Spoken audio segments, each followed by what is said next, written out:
자, 선생님, 오늘 선생님과 나눠볼 이야기는 엄마들이나 학생들이 가장 궁금해할 내용인 것 같아요. 꼭 중학교에만 해당되는 건 아니고 모든 학년기에 걸쳐서 해당이 될 것 같은데, 오늘 공부 잘하는 학생은 이런 특징이 있다. 선생님께서 지금 23년 동안 학생들을 지켜보면서 중학교, 고등학교에서 지켜보면서 공부 잘하는 아이들은 이런 특징이 있더라 하던 거 세 가지만 정리해서 좀 알려주세요.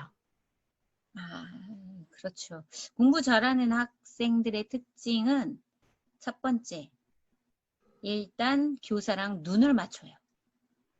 수업 시간이 되면 그게 뭐 어떤 과목이든 자기가 좋아하는 과목이든 자기가 별로 관심이 없는 과목이든 물론 공부 잘하는 학생들은 관심이 없는 과목도 성적이 잘 나오기 때문에 자기가 싫어하는 선생님이든 상관하지 않고 물론 공부 잘하는 학생들은 대부분 선생님을 싫어하지 않아요. 선생님을 좋아하죠. 그렇기 때문에 선생님하고 일단 눈을 맞추는 게 가장 중요해요. 눈을 반짝반짝 빛내면서 선생님을 쳐다보고 있죠. 그리고 본인이 이해했을 경우에 고개를 끄덕끄덕 해요. 근데 만약에 본인이 이해를 못했다. 그럼 살짝 옆으로 이렇게 그러면 항상 선생님을 쳐다보던 아이가 고개를 끄덕이면 선생님은 이해했구나 라고 생각을 하고 다음으로 넘어가는데 항상 본인을 반짝반짝 쳐다보던 학생이 고개를 갸우뚱하면 아이들이 좀 이해를 못했나 하면서 다시 한번 설명해 주는 경우가 되게 많아요. 그렇기 때문에 수업 시간 내내 선생님을 뚫어져라 쳐다보는 거 이게 공부 잘하는 학생의 가장 큰 특징이에요. 네, 뚫어져라 쳐다본다는 것은 그 어떤 행동 하나를 이야기하신 거겠지만 뚫어져라 쳐다보면서 그 귀를 기울이고 있다는 거잖아요. 선생님의 말씀 한마디 한마디를 귀 기울이면서 선생님이 그러니까 사적인 얘기를 사실 하실 때도 있을 텐데 그런 이야기조차도 귀담아서 듣고 이해하고 있고 열중하고 있다는 거.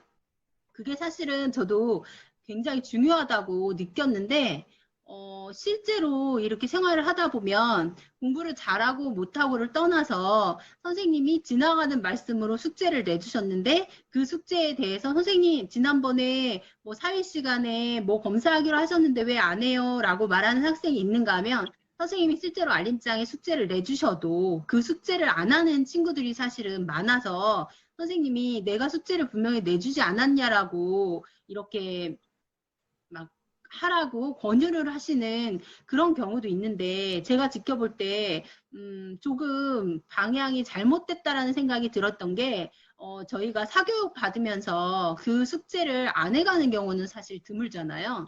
사교육 받을 때 영어학원 숙제 했니? 하면서 엄마가 사실은 다 챙겨주시고 그렇게 하는 경우가 많은데 학교에서 뭐 독서록 쓰기라든지 뭐 일기 쓰기라든지 이런 거를 사실은 꼬박꼬박 공부와 크게 관련이 없기 때문에 꼬박꼬박 챙겨주시지를 않아서 안 해가는 친구들이 많거든요. 한 장짜리 학습지 뭐 이런 거는 사실 안 해가는 경우가 많은데 그런 것들을 성실하게 해가는 습관이 선생님과의 관계도 좋아지고 선생님에게 집중하고 사실은 사교육보다는 학교 선생님, 학교 수업이 중요하다는 아이들한테 개념을 줄 수 있는 첫 번째 시작이 아닌가라는 생각이 들어서 그런 것들 한번 해보시면 좋을 것 같아요. 학교에서 나오는 어떤 작은 약속, 작은 숙제라도 꼭 해가는 것.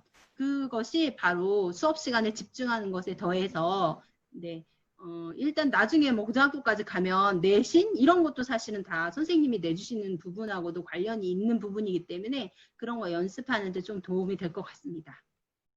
네, 선생님하고 그렇게 눈을 맞추다 보면 선생님하고의 관계도 좋아지고 관계가 좋아지면 성적도 당연히 상승하겠죠.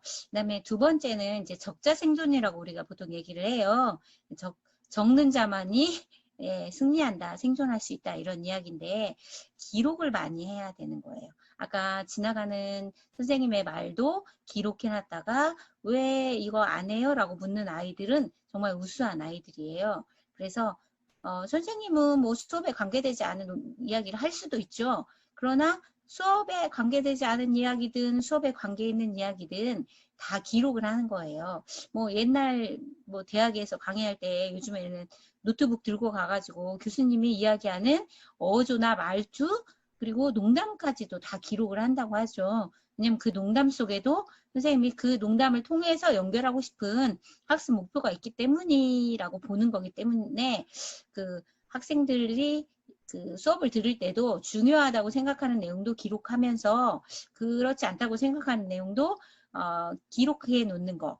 기록을 잘하는 아이들이 우수한 학생의 특징이라고 볼 수가 있어요.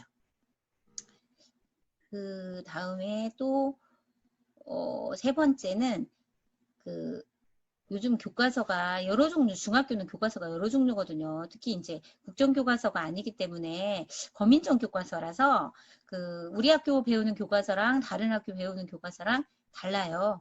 그래서 교과서를 굉장히 중요시 여기지 않는 경향이 있거든요. 근데 우수한, 성적이 우수한 공부 잘하는 아이들은 정말 교과서를 중요시 여겨요. 교과서를 읽고 또 읽고 심지어 교과서를 외운다 싶을 정도로 읽는 거예요. 교과서를 중요시 여기는데 왜 그런 학생들이 우수하냐면 중학교 같은 경우는 시험 문제를 범위 내에서 출제하게 되어 있어요. 그래서 그 학교에서 배운 범위 밖을 벗어나면 선행학습이라고 해서 그 부분들은 출제를 할 수가 없거든요. 그러니까 교과서 내에서 출제가 되는 거예요. 근데 보통 아이들은 교과서를 중요시 여기지 않고 학원의 진도를 중요시 여긴다거나 학원의 교재를 가지고 열심히 해요. 그래서 제가 보면은 학교 수업에 와서 자요. 왜 자냐? 다 배운 거니까. 교과서에 있는 기본 개념이나 교과서의 문제를 조금 응용한 문제를 내면 잘 못 푸는 거예요. 학원 문제는 풀 수 있지만 교과서 기본 개념 문제는 놓치는 경우가 굉장히 많거든요. 그래서 기본 개념이 탄탄해야 그 다음 문제, 응용 문제를 푸는 것도 더 잘할 수 있는데, 뭐 수학 문제 애들 보통 그 똑같은 유형의 문제들 막 푸는 연습만 하지 기본을 탄탄하게 하지 않는 경우가 많거든요. 그래서 교과서를 소중히 여기는 게 바로 이제 공부 잘하는 학생의 특징이고, 교과서를 소중히 여긴다는 건 학교 수업을 충실히 받는다는 뜻이에요. 밤새 또는 밤늦게 공부하고 밤늦게까지 학원 다니고 밤새서 공부한 아이들 학교 와서 엎어져 자는 아이 치고 사실 성적이 좋은 아이는 없어요. 학교 수업을 충실히 듣는 아이가 정말 우수한 아이, 공부 잘하는 학생이 될 수 있는 거죠. 교과서를 다회독을 하는 게 중요하다는 말씀인데 사실 정말 옛날부터 내려오는 말로 교과서만 봤어요 라고 하는 모범생 친구들의 말이 정말 틀린 말이 아니었네요. 그렇죠. 교과서에 다른 교과서에서 다룰 수 있는 기본적인 것들을 다 담아놨다고 보고 본인의 학교 교과서를 먼저 한 다음에 그게 충분히 이루어졌다고 생각했을 때 그 다음에 이제 문제집이나 이런 것들을 들여다보는 게 바람직하죠.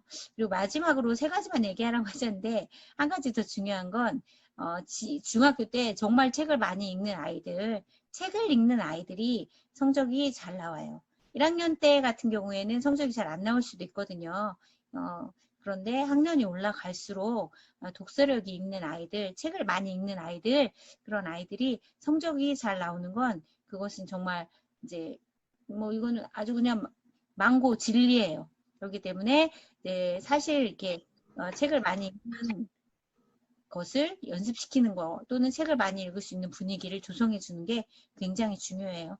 나머지를 하지 않아도 정말 많이 읽은 아이들은 고등학교 가서 성적이 중학교 때 좀 나쁠 수는 있지만 고등학교 때 절대 성적이 떨어지진 않죠. 그런데 사실 이제 중학교 가면 책은 많이 접는 경우가 많잖아요. 그거를 꼭 잊지 않아야 되고 그래도 꼭 필수가 되어야 된다라는 말씀인 것 같고 책을 읽다 보면 여러 가지 종류의 또 책이 있잖아요. 친구들 같은 경우에 꼭 도움이 될 만한 책이 아니더라도 사실 상관이 없나요?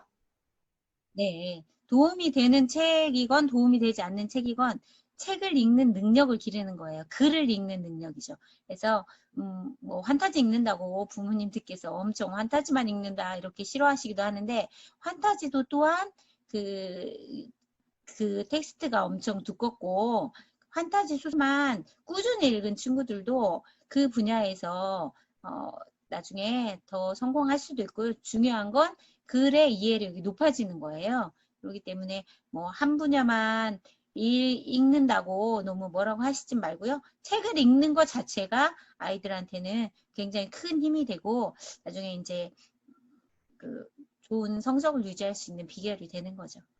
제가 중학 탐구 생활을 준비하면서 사실은 중학교의 어떤 것들이 고등학교까지 연결이 돼야 되기 때문에 고등학교에서 필요한 능력들을 중학교부터 키워가고 또 초등학교부터 키워가는 게 중요하기 때문에 제가 사실 이거를 준비하면서 그 고등학교 그 일타 강사들 강의를 여러 개 제가 섭렵을 했거든요. 근데 거기서도 가장 중요하게 선생님들이 말하는 것들이 독해력이었어요. 영어가 됐든 수학이 됐든 국어가 됐든 그 챕터를 읽어내는 능력, 텍스트를 읽어내고 분석하는 능력이 수학이라고 해당이 안 되는 게 아니고 영어든 그거를 넘어서서 그 단어를 알든 모르든 그 내용을 유추해서 짐작하고 그 배경 지식이 그만큼 있어야 그 배경 지식에서 짧은 챕터를 읽고 그거를 연결해서 풀 수 있는 그런 수준의 문제가 수능에 나오고 그렇기 때문에 중학교에서도 놓치지 않고 초등에서도 독서를 중요시했던 것처럼 꼭 고등학교까지도